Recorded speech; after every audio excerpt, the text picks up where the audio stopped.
संकटा माता व्रत कथा। एक बुढ़िया थी। उस बुढ़िया का एक बेटा था जिसका नाम था रामनाथ। रामनाथ धन कमाने के लिए परदेश चला गया। बुढ़िया अपने पुत्र के विदेश जाने के बाद बहुत चिंतित और दुखी रहने लगी, क्योंकि की बहू उसे प्रायः नित्य खरी खोटी सुनाया करती थी। इसलिए बुढ़िया प्रतिदिन चिंतित और उदास रहती और घर के बाहर स्थित कुएं पर बैठकर रोया करती थी। बुढ़िया का एक क्रम रोज चलता रहा। एक दिन कुएं में से दिए की माँ नामक एक स्त्री निकली और उसने बुढ़िया से पूछा, बूढ़ी माँ, तुम इस तरह बैठकर क्यों रोती हो? तुम्हें किस बात का कष्ट है? तुम मुझे अपना दुख बताओ, मैं तुम्हारे दुख दूर करने का प्रयत्न करूंगी। बुढ़िया ने उस स्त्री का प्रश्न सुनकर कोई भी जवाब नहीं दिया और रोती ही रही। दिए की माँ बार बार एक प्रश्न दोहराई जा रही थी। वह बुढ़िया इस बात से झुंझुला उठी। उस बुढ़िया ने दिए की माँ से कहा, तुम मुझे बार बार ऐसा क्यों पूछ रही हो? क्या सचमुच ही तुम मेरा दुख जानकर उसे दूर कर दोगी? बुढ़िया की बात सुनकर दिए की माँ ने उत्तर दिया, मैं अवश्य ही तुम्हारे कष्टों को दूर करने का प्रयत्न करूंगी। बुढ़िया ने दिए की माँ का ऐसा आश्वासन पाकर कहा, मेरा बेटा कमाने के लिए परदेश चला गया है। उसके पीछे मेरी बहू मुझे बहुत बुरा भला कहती रहती है, यही मेरे दुख का कारण है। बुढ़िया की बात सुनकर दिए की माँ ने कहा, यहाँ के वन में संकटा माता रहती है, तुम अपना दुख उनसे सुनाकर कष्ट से छुटकारा पाने के लिए प्रार्थना करो। माँ बहुत दयालु है, दुखियों के प्रति बहुत सहानुभूति रखती है। निसंतानों को संतान, निर्धनों को धनवान, निर्बल को बलवान और अभागों को भाग्यवान बनाती है। उनकी कृपा से सौभाग्यवती स्त्रियों का सौभाग्य अचल हो जाता है। कुंवारी कन्याओं को अपने इच्छित वर की प्राप्ति होती है। रोगी अपने रोग से मुक्त होते हैं। इसके अलावा जो भी मनोकामना हो वह सभी को पूरा करती है, इसमें कोई भी संदेह नहीं है। दिए की माँ से ऐसी विलक्षण बात को सुनकर बुढ़िया संकटा माता के पास गई और उनके चरणों पर गिरकर विलाप करने लगी। संकटा माता ने बड़े ही दयालु होकर बुढ़िया से पूछा, बुढ़िया, तुम किस कारण इतने दुख से बार बार रोती रहती हो? बुढ़िया ने कहा, हे माता, आप तो सब कुछ जानती हो, आपसे तो कुछ भी छिपा नहीं है। आप मेरे दुख को दूर करने का आश्वासन दे तो मैं अपनी दुखद गाथा आपको सुनाऊं।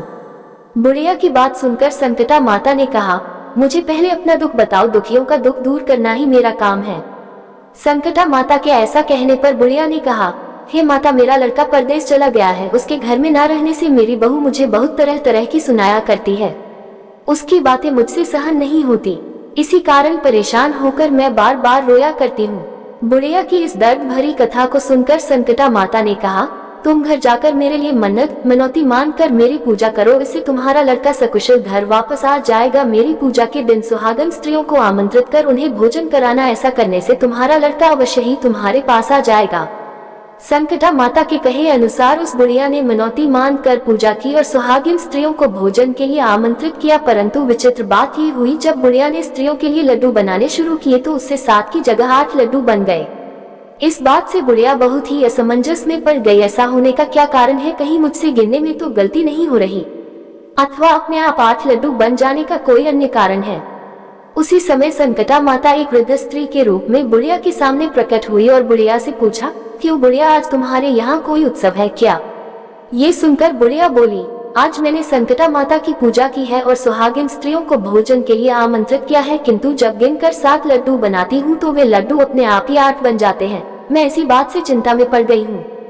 बुढ़िया की बात सुनकर संकटा माता ने कहा, क्या तुमने किसी बुढ़िया को भी आमंत्रित किया है? बुढ़िया कहने लगी, नहीं, मैंने ऐसा नहीं किया, परंतु तुम कौन हो? संकटा माता ने कहा, मैं बुढ़िया हूँ, मुझे ही आमंत्रित कर लो।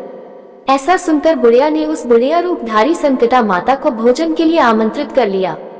इसके बाद बुढ़िया के घर पर सभी आमंत्रित सुहागनें आ पहुंची और बुढ़िया ने सबको लड्डू तथा अन्य मिठाई आदि का भोजन कराया। इससे संकटा माता उस बुढ़िया पर बहुत प्रसन्न हुई और माता की कृपा से उस बुढ़िया के बेटे के मन में अपनी माता और पत्नी से मिलने की इच्छा उत्पन्न हुई और वह अपने घर के लिए चल दिया। कुछ दिन बीतने के बाद वह बुढ़िया संकटा माता की पूजा कर सुहागिनों को भोजन करा रही थी कि किसी ने उसके लड़के के आने की सूचना दी, लेकिन बुढ़िया अपने काम में लगी रही। उसने कहा, लड़के को बैठने दो, मैं सुहागिनों को जिमा कर अभी आती हूँ। लड़के की बहू ने पति के आने का समाचार सुना। उसी क्षण पति के स्वागत के लिए तुरंत घर की ओर चल दी। लड़के ने अपनी पत्नी को देखकर मन में सोचा कि मेरी स्त्री मेरे प्रति कितना प्रेम रखती है, जो खबर पाते ही मुझसे मिलने आ गई, परंतु मेरी माँ को मुझ पर जरा भी प्रेम नहीं है। मेरे आने की खबर पाकर भी मेरी माँ मुझसे मिलने नहीं आई। जब पूजा का काम समाप्त हो गया, सभी सुहागिनें भोजन करके अपने अपने घर को लौट गई। बुढ़िया अपने बेटे से मिलने के लिए उसके पास पहुंची। माँ के आने पर लड़के ने पूछा, माँ अब तक कहाँ थी? माँ ने कहा, बेटा मैंने तुम्हारी कुशलता के लिए संकटा माता से मिनौती मांग रखी थी, उसी को पूरा करने के लिए सुहागने जिमा रही थी। संकटा माता की कृपा से उसका मन अपनी पत्नी से हट गया। उसने माँ से कहा, माँ या तो मैं यहाँ रहूंगा या ये रहेगी। बुढ़िया ने कहा, बेटा तुम्हें मैंने बड़ी कठिन तपस्या से पाया है, इसीलिए तुम्हें छोड़ नहीं सकती, इसलिए चाहे बहू का त्याग भी करना पड़े मैं कर सकती हूँ। अतः लड़के ने अपनी स्त्री को घर से निकाल दिया। घर से निकलकर बाहर आए तो बहुत दुखी मन से एक पीपल के पेड़ के नीचे बैठकर रोने लगी। एक राजा उधर से जा रहा था, उसे रोता देखकर राजा रुका और पूछा, तुम क्यों रो रही हो? तब उसने अपनी सारी व्यथा राजा को कह सुनाई। राजा ने कहा, आज से तुम मेरी धर्म बहन हो, इसलिए रो मत, मैं तुम्हारे सभी कष्टों को दूर करने का प्रयास करूंगा। ये कहकर राजा उस स्त्री को अपने महल में लेकर आ गया। महल जाकर राजा ने रानी को सारी कथा सुनाई और रानी को कहा, देखो आज से मेरी यह धर्म बहन है, इसी महल में रहेगी और इसको किसी भी प्रकार का कष्ट नहीं होना चाहिए। राजा के यहाँ पहुंचकर कुछ दिन बाद धर्म से प्रेरित होकर रामनाथ की स्त्री ने भी संकटा माता का व्रत आरंभ कर दिया और संकटा माता के निमित्त सुहागिनों को भोजन कराने के लिए आमंत्रित किया। उसने रानी को भी आमंत्रित किया। जब सभी सुहागिनें लड्डू खाने लगी तो रानी ने कहा, मुझे तो रबड़ी, मलाई और स्वादिष्ट मिष्ठान ही हजम होते हैं, ये पत्थर समान लड्डू कैसे हजम होंगे? ऐसी अवहेलनापूर्ण बातें कहकर रानी ने लड्डू खाने से मना कर दिया। कुछ समय बाद संकटा माता की कृपा से रामनाथ अपनी पत्नी को खोजते हुए राजा के महल में आया। वहां आकर अपनी पत्नी को संकटा माता की पूजा करते हुए देखा तो संकटा माता को हाथ जोड़कर प्रणाम किया और अपनी पत्नी से कहा, प्रिय मेरे अपराध को क्षमा करो।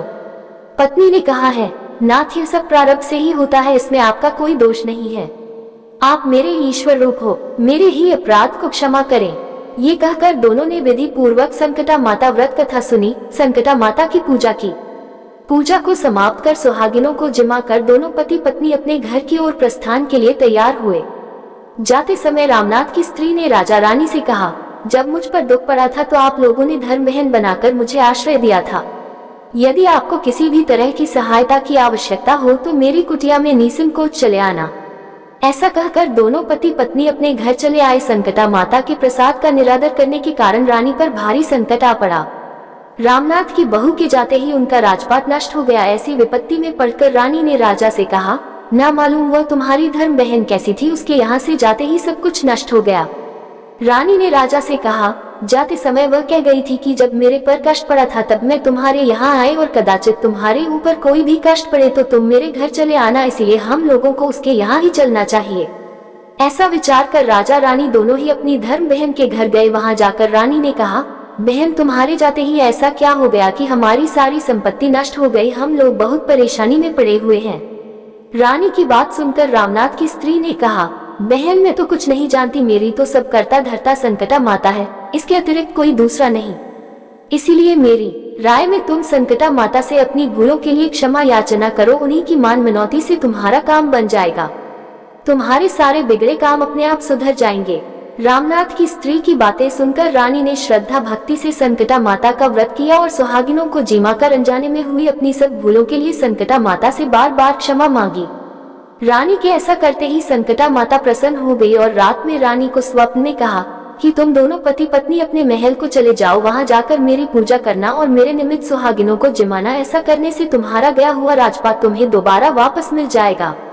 सुबह होते ही रानी ने अपने स्वप्न की बात राजा को बताई। रानी की बात सुनते ही राजा उसी क्षण रानी को साथ लेकर अपने महल की ओर चल दिया। महल में आने के बाद राजा रानी ने संकटा माता के कहे अनुसार पूर्ण भक्ति भाव से माता संकटा की पूजा की और सुहागिनों को भोजन कराया। ऐसा करने से उनका बिगड़ा हुआ सारा समय सुधर गया और सारा राजपाट उन्हें वापस मिल गया और वह पहले की तरह राज्य को भोगने लगे। बोलो संकटा मैया की जय।